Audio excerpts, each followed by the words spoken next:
사랑의 주님 감사합니다. 오늘도 이 시간 우리 모두가 함께 주의 전에 나오게 하셔서 이렇게 찬양과 함께 하나님께 준비되어져 가게 하시니 감사합니다. 주님께 마음을 드립니다. 선한 능력으로 이끄시는 주님을 아버지 우리가 따르옵니다. 오늘도 말씀 가운데 나가고자 하는 저희들의 아버지 심령 가운데 역사하셔서 더욱더 큰 은혜와 능력이 이 시간 가득 부어지게 도와주시고 인도하여 주옵소서. 강권적인 주의 말씀으로 인도자인 주의 종의 입술과 생각과 마음을 먼저 주관하여 주시어서 온전한 말씀이 선포되고 그 말씀 가운데 우리가 하나 되어 주님을 섬긴 데 부족함이 없게 도와주실 줄 믿사옵고 예수 그리스도의 이름으로 기도드립니다. 아멘. 아멘. 감사합니다.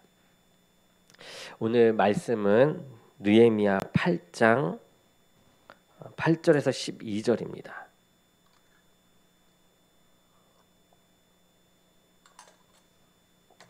우리 한 절씩 교독하도록 하겠습니다. 하나님의 율법책을 낭독하고 그 뜻을 해석하여 백성에게 그 낭독하는 것을 다 깨닫게 하니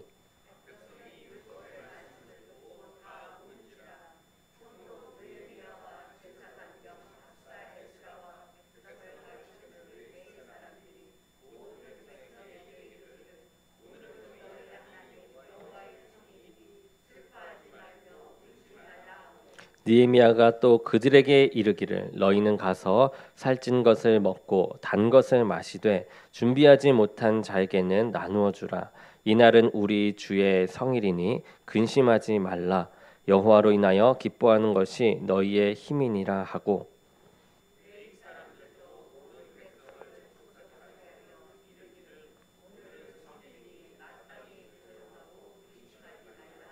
모든 백성이 곧 가서 먹고 마시며 나누어 주고 크게 즐거워하니 이는 그들이 그 읽어 들려준 말을 밝히 알미라. 아멘.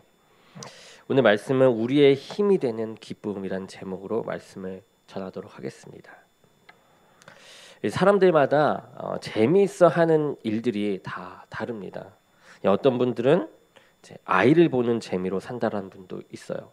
좀 이해되지 않는 부분이기도 하지만 그런 분도 있고 어떤 분들은 돈 버는 재미로 밤낮으로 열심히 사시는 분들이 있습니다.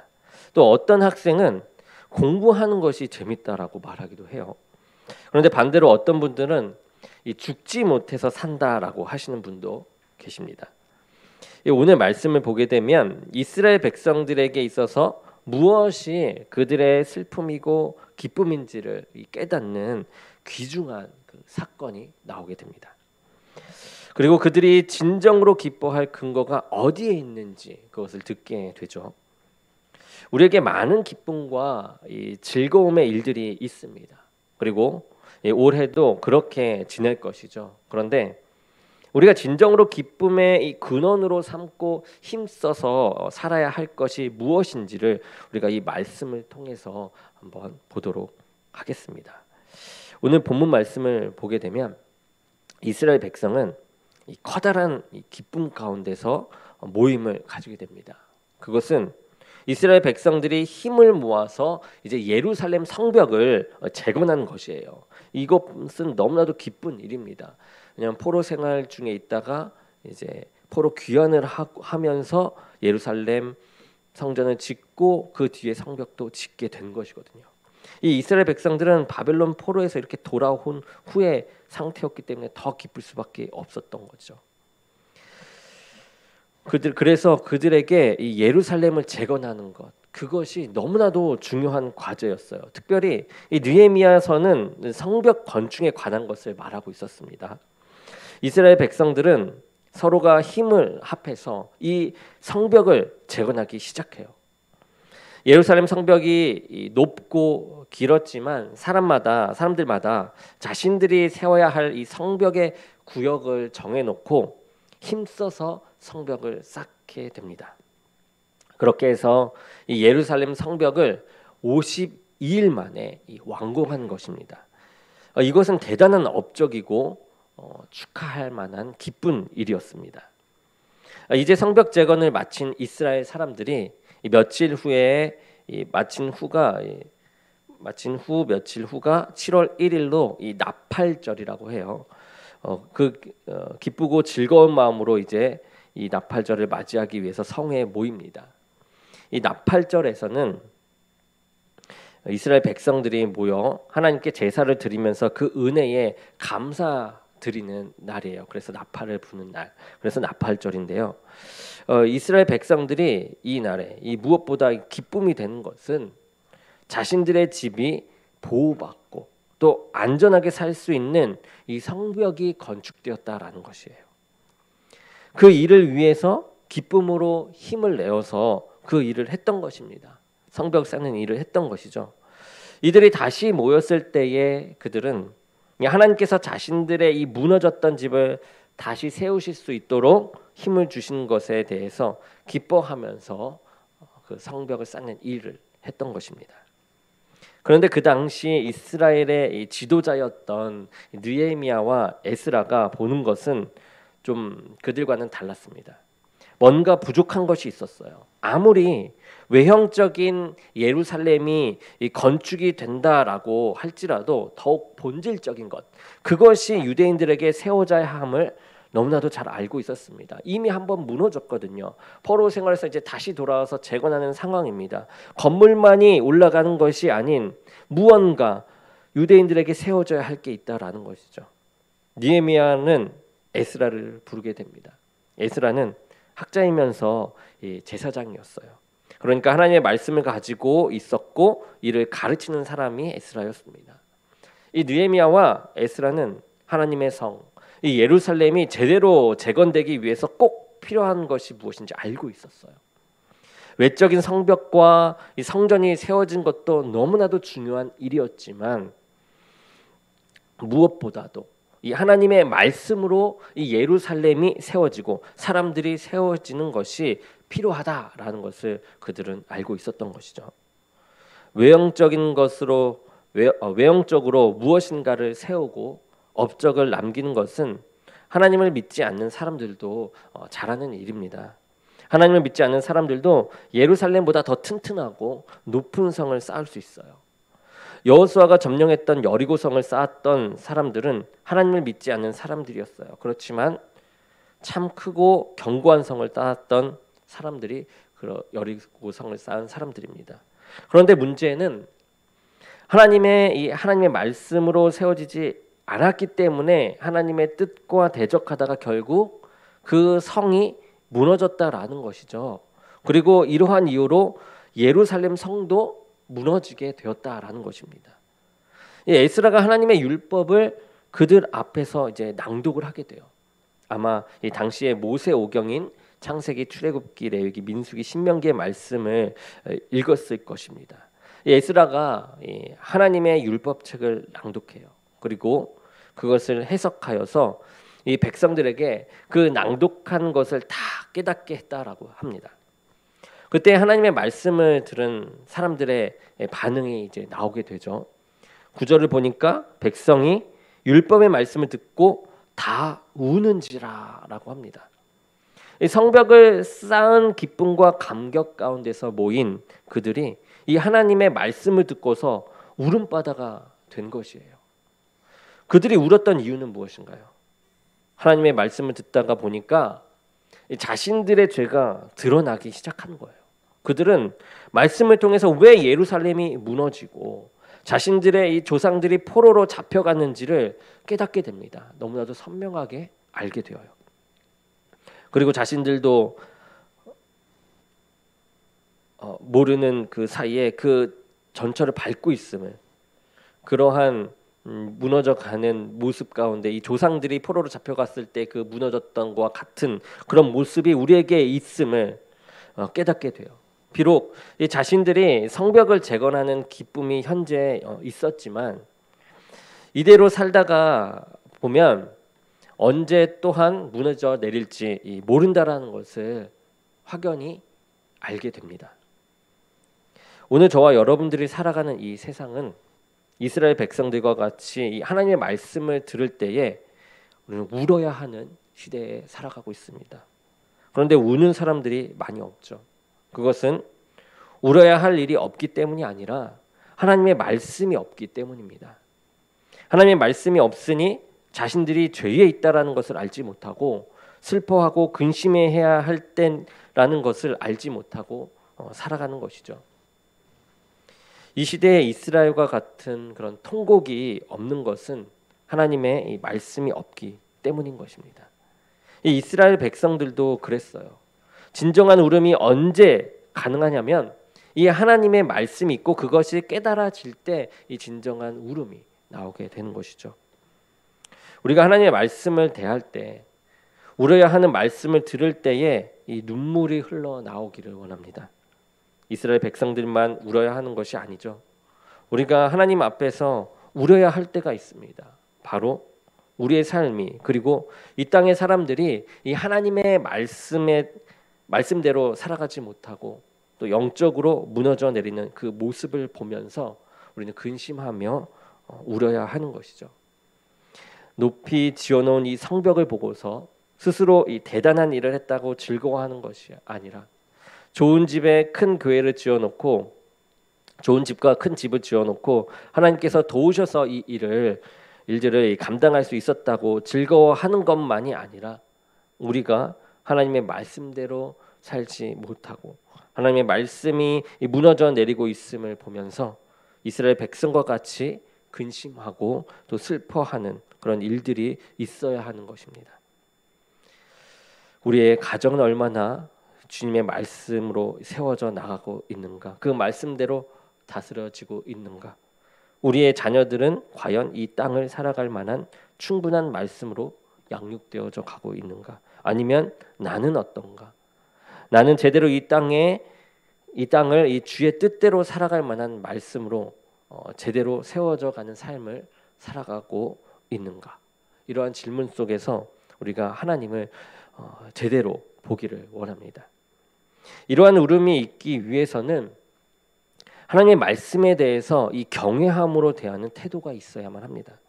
이 5절에 보게 되면 에스라가 하나님의 말씀을 낭독할 때에 이스라엘 백성들이 모두 일어서서 그 말씀을 들었다라고 말을 합니다. 특별히 그들은 하나님의 말씀에 대한 이 경외함을 가지고 듣게 돼요.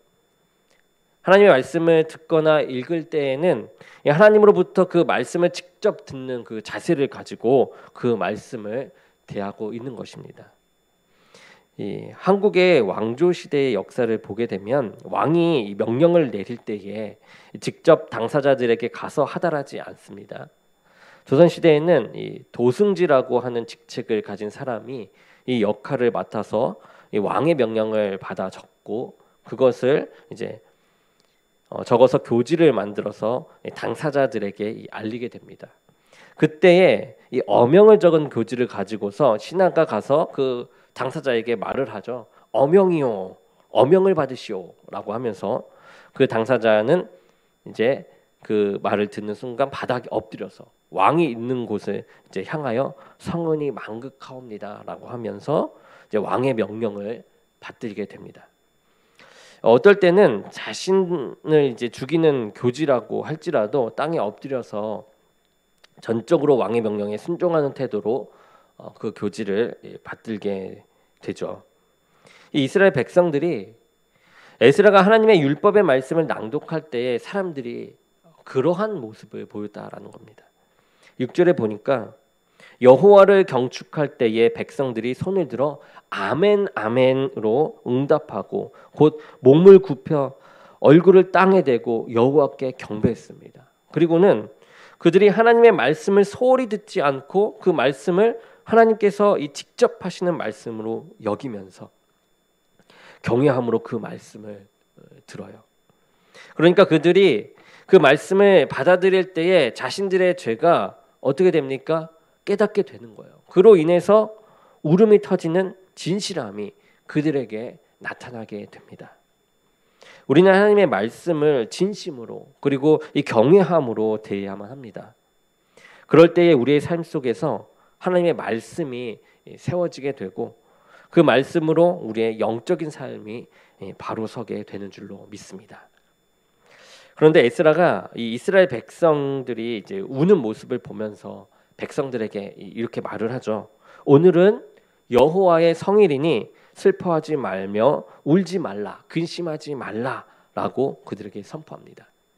그러면서 말하는 것이 10절에 여호와로 인하여 기뻐하는 것이 너희의 힘이니라라고 이야기합니다. 이 하나님으로 인해서 기뻐하며 힘을 내라는 것이죠. 느헤미야는 이스라엘 백성들이 이 스스로 죄로 인하여 슬픔 가운데서 애통해 할 때에 역설적으로 하나님으로 인해 기뻐할 수 있음을 말씀하고 있습니다. 자신들의 이 죄된 모습을 보며 근심하고 또 슬퍼하는 일이지만 하나님을 바라볼 때에는 그것이 우리의 기쁨이 되고 힘이 되는 것이에요. 이 부모들에게 여러 가지 힘든 일이 있습니다. 그럼에도 불구하고 잘 커가고 있는 이 자녀를 볼 때 그들로 인해서 그 아이로 인해서 기뻐하고 다시금 힘을 얻어 나갑니다. 한국에서는 아이들 부모님이 특별히 이제 아빠가 힘내라는 노래가 있죠. 아빠 힘내세요. 우리가 있잖아요. 아무리 힘들어도 어려워도 이제 아이들을 생각하면 이렇게 기쁘고 다시금 힘이 나고 일어나게 되는 것 같습니다. 이 피곤한 가운데 있는데 이제 새벽 예배 갔다 오고 나서 너무나도 피곤해서 이제 1시간 정도 딱 자게 되는데 다이가 일어나가지고 저를 깨웁니다. 아빠, 업. 일어나 이건 못하니까 업 이래요. 업. 그러면은 너무 피곤해도 자야 돼 이게 아니라 일어나게 되는 저를 보면서 정말 아이가 주는 힘이 얼마나 큰지를 보게 됩니다. 오늘 말씀을 보면 이렇게 기쁨과 힘은 서로 관련되어 있어요. 우리가 기쁜 일을 할 때에 힘이 나요. 그래서 자신이 좋아하는 일을 하는 사람은 다른 사람들이 시키지 않아도 그 일들을 할 수 있는 힘이 생겨나게 됩니다. 우리가 하나님의 말씀을 듣고 그 말씀대로 살아갈 때 우리로서는 그 일들이 힘이 들 때도 있어요. 하지만 우리가 하나님을 기뻐하는 삶을 살아갈 때에 우리의 믿음의 생활에는 힘이 생기는 것입니다. 이스라엘 백성들이 하나님의 말씀을 듣고서 슬퍼하며 근심했지만 에스라는 하나님은 그러한 분이 아니라 그분으로 인하여 기뻐하며 힘을 내라고 말씀하는 것입니다. 하나님을 볼 때에 그들에게 기쁨이 있게 되는 것이죠. 하나님은 그들을 포로 생활에서 이제 구해 주셨습니다. 죄인이지만 다시 한번 기회를 주셔서 하나님의 백성으로 살아갈 수 있도록 돌려보내 주셨어요. 그리고 이제 그 성을 지을 수 있도록 해 주셨습니다. 이러한 모든 것이 하나님으로부터 인한 것이에요. 하나님으로 인하여 기뻐하지 않을 수가 없는 그런 일들이죠. 그리고 그것이 힘이 되어서 또한 하나님의 더욱 기쁘게 하시는 그 말씀을 삶으로 살아가게 되는 것입니다. 느헤미야는 이제 말하기를 이제는 여호와로 인하여 기뻐하고 힘을 내자라고 말을 합니다. 이날은 우리의 죄로 인해서 슬퍼 근심해하는 것이 아니라 그럼에도 불구하고 하나님을 보면서 기뻐하며 힘있게 이 하나님의 백성으로 살아가는 자가 되어야 한다라는 것이죠. 느헤미야가 그렇게 이제 말을 하니까 사람들이 바뀌게 됩니다. 자신들을 생각할 때에 이 슬픔과 울음이 있었는데 하나님의 은혜를 생각하니까 이제 기쁨이 되고 그것이 그들의 힘이 되었어요. 그래서 모든 백성들이 곧 가서 먹고 마시며 나누고 주고 이제 크게 즐거워했다라고 했습니다. 이제 어떻게 살아가야 하는 것을 알고 그 말씀대로 살아갈 것을 결단하게 되니까 이 힘이 솟고 기쁨이 있게 된 것이에요. 우리의 죄된 모습과 이 세상의 악한 모습을 볼 때에는 분명 근심과 슬픔이 있습니다. 우리는 그때 그것을 보고 울어야 하고 하나님 앞에 나와야 합니다. 하지만 그럼에도 불구하고 이 땅에서 구원을 만들어 가시는 하나님을 볼 때에 그분으로 인해서 기뻐할 수가 있고 또 힘을 낼 수가 있는 것입니다. 근심되고 슬픈 일이 있을 때에 하나님을 바라보며 기뻐하며 힘을 내어 말씀대로 살아가는 것이 우리 그리스도인들의 지혜입니다. 말씀을 정리하겠습니다. 세상에 많은 사람들이 자신의 기쁨의 이 근원을 세상의 것으로 삼고서 이제 살아갑니다. 그런데 우리 믿는 자들이 기뻐해야 할 것은 여호와로 인하여서 기뻐하는 것입니다. 하나님께서 기뻐하시는 일들을 행하는 것으로 우리의 기쁨으로 삼으면서 살아갈 때에 그것이 우리에게 있어서 힘이 되는 것이죠. 아무리 내가 즐거워하는 일이라도 하나님으로 인한 것이 아니라면 그것은 아무런 유익이 없는 것입니다. 이 갈라디아서 1장 10절을 보게 되면 이제 내가 사람들에게 좋게 하랴 하나님께 좋게 하랴 사람들에게 기쁨을 구하랴 내가 지금까지 사람의 기쁨을 구하는 것이었다면 그리스도의 종이 아니니라. 사도 바울은 자신이 가지고 있는 이 힘을 사람을 기쁘게 하기 위해서가 아니라 하나님을 기쁘시게 하기 위해서 사용하기를 원했습니다. 그러기에 그는 하나님께서 공급하신 힘을 가지고 살았던 것이죠. 같은 힘을 쓰더라도 하나님을 기쁘시게 하는 데에 쓸 때에 그것이 진정한 가치가 있습니다. 그리고 그 일을 행하는 자들도 능력 가운데서 그 일들을 능히 감당할 수 있는 것입니다. 하나님을 기쁘시게 하고자 할 때에 그 일을 행할 수 있는 힘을 공급받는 것이죠. 하나님을 기쁘시게 해드리는 삶을 살아가기 위해서는 먼저 이제 하나님이 우리의 기쁨이 되심을 깨달아야만 합니다. 내가 하나님의 기쁨이 되기 전에 이미 하나님께서 우리의 기쁨이 되시는 분입니다. 우리가 죄인 되었을 때 예수 그리스도의 십자가로 구원해 주시고 또 그 사랑을 확증해 주신 줄로 믿습니다. 지금도 죄가 많은 이 세상에 우리가 살아가지만 하나님의 이 말씀을 주셔서 구원의 길을 걸어갈 수 있도록 허락하신 분이 바로 우리 하나님이시죠. 우리의 이 외형적인 삶뿐만 아니라 우리의 영적인 삶도 관심을 가지시고 온전한 삶을 살아갈 수 있도록 이끄시는 분이 바로 여호와 하나님이신 줄 믿습니다. 올 한 해 무엇보다도 어느 누구보다도 여호와로 인해서 기뻐할 수 있기를 바랍니다. 오늘 봉수 집사님께서 그 찬양 인도하시면서 말씀하신 것처럼 기도 내용 얘기하셨잖아요. 하나님으로 살게 해달라고. 그 고백 가운데 했을 때 자신이 그것을 못마땅해 여긴 모습을 보면서 자신 되돌아본 것처럼 우리도 되돌아보며 다시 주님으로 살아갈 수 있는 자가 되기를 원합니다. 우리의 성벽이 무너지고 이 어려움이 있다고 할지라도 그것을 다시 채워주시는 이 하나님, 이 죄가 많지만 다시 기회를 주시는 그 여호와 하나님을 기뻐할 수 있기를 바랍니다. 우리의 가정과 또 학교, 일터 위에서 일어나는 그 기쁜 일들이 하나님을 기쁘시게 해드리는 그리고 하나님으로부터 인한 것이 될 수 있기를 바랍니다.